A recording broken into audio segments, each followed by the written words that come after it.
Hi everyone, today I'm going to talk about what I've kind of talked about before but in more detail, and also symptoms to look out for in case you or a loved one or a friend or someone is suffering from even one of these symptoms, and it's good to just get checked out anyway, because genuinely I didn't think that it would ever happen to me. So yeah, let's go on with the video. First of all, I'm going to talk about symptoms to look out for, and I'll also give you a little bit of information on what I've had to deal with as well.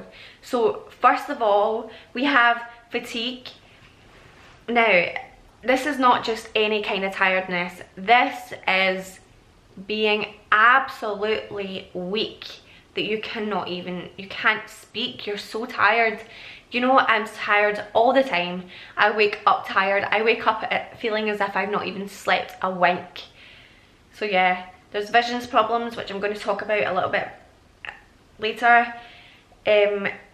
Abnormal sensations. Now, I've had this for a little while, and it's like one arm feels heavier than the other. Even though it looks easy to move, one arm is taking a lot more strength than the other. So yeah. Muscle spasms, stiffness and weakness. Now, I've suffered from this on my legs, and I can tell you, it's not just muscle spasms, it's pain as well. It's pretty sore. Mobility problems, pain, problems with thinking, learning and planning, mental health issues, sexual problems, bladder problems, bowel problems, speech and swallowing. Now, if you know anyone that has just one and you've not had a diagnosis or a proper diagnosis, I would genuinely, my advice to you would be to get checked, because the quicker you're on medication, the better like outcome you're gonna have in the future. So I'll get into how I got diagnosed.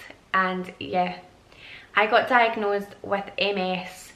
First of all, in 2014, I was traveling the world. I was having a blast. About 6 months before I got diagnosed, I had funny sensation in my fingers, and I kept saying to my friend, my fingers are annoying me. They're really annoying me. Everyone was like, no, like, stop thinking about it, it'll go away. And it kind of did, so I didn't think anything else of it. And then 2 weeks after being back from Thailand, I started college, and from there I started getting really dizzy. And it wasn't just a normal dizzy, it was proper, like I could see the world spinning. And yeah, I went to the doctor diagnosed me with vertigo. I thought, yeah, my mum's had vertigo, like something to do with your ear, so it's not too serious, it'll go away. But a month after the vertigo went away, I was living my life kind of, and I was out shopping, and I noticed that my vision was blurry. I just thought, oh, I'm getting a migraine, like I'll take some painkillers and it'll go away. So that's what I was doing for 2 weeks. I was just taking painkillers thinking I'm going to get a headache, and I thought the reason I've not had a headache is because I keep taking painkillers. But I kept saying to my brother, you look funny, is there something wrong with you? Are you okay? And he was like, yeah, Rosie, I'm fine. And I was just like, And I was blaming him instead of me.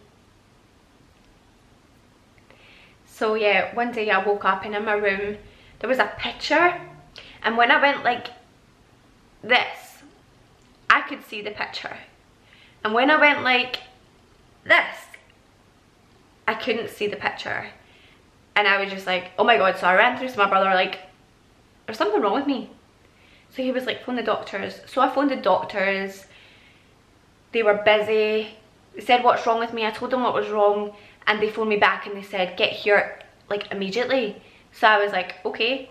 So I went to the doctors, and they were like, we're sending you to the hospital because you've just had vertigo, and now this, we think there's something else going on instead of just your ears now. So I was like, right, okay. So I went to the hospital. They did a lot of blood work and stuff like that, and then they said they're going to do a brain scan. So I had this brain scan, and then the next thing, this girl came to me and she said, look, there's like brain lesions in your brain scan, we think you need to have steroids. And I was like, yeah, what's that kind of thing? But so I had to keep going to I went home, and then I had to keep going back to the hospital to get intravenous steroids in my vein, which wasn't too bad until a wee while after the steroids. The side effects of the steroids kicked in. Although the steroids did kind of work a little bit, there were side effects. But I will go on and on about these side effects and other side effects to other medication in a later video if you like. So yeah, about a month after that, I got an appointment with the neurologist, and I went to the neurologist. The guy said, so he showed me that my brain, this picture of my brain was just covered in lesions.